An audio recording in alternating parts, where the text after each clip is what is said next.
Hi friends, ఫిన్లాండ్లో China రెస్టారెంట్కి వచ్చేసినాం ఈరోజు. సో తింటున్నాం.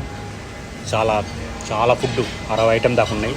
ఆ అమ్మాయి ఉంటుంది, ఇక మన టిక్ టాక్ నడుస్తుంది ఇక్కడ యూరోప్లో. టిక్ టాక్ ఫ్రెండ్ కాబట్టి నన్ను ఇన్వైట్ చేసింది భోజనానికి ఫ్రీగా. కానీ నేను వద్దని చెప్పిన 50% డబ్బులు ఇచ్చేసిన. సో ఇంత చిన్న ప్లేట్లో తింటున్నాను ఎంత అబ్బాయి అంటుంది. నేను చిన్న అబ్బాయినే, చిన్న ప్లేట్ తింటాను అంటే కొంచెం అది ఒక చైనా స్పూన్లతో అన్నమాట, కొంచెం కానీ బాగుంది.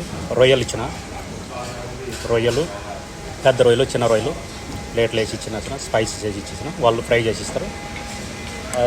రెడీ అయినాక మనకి ఇది మిషన్ నడుస్తుంది అన్నమాట, వైబ్రేషన్ వస్తుంది. పోయి తెచ్చుకోవటమే. ఇవన్నీ చూస్తుంటే స్వర్గంలో ఉన్నట్టుంది నాకు. ఇన్ని ఐటమ్ ఎవరు తినలేవు. ఇండియాలో బేలుదారి పని చేసే వాళ్ళు తీసుకొస్తే మొత్తం అయిపోతాయి. బాగా వాళ్ళకైతే మంచిది, మనం తినలేదు. నేను ఆల్రెడీ చిన్న బాబు, నేను చిన్న కొంచెమే కంటే ఎక్కువ. అది కాక ఈ చైనా స్పూన్లతో ఈ గంటలు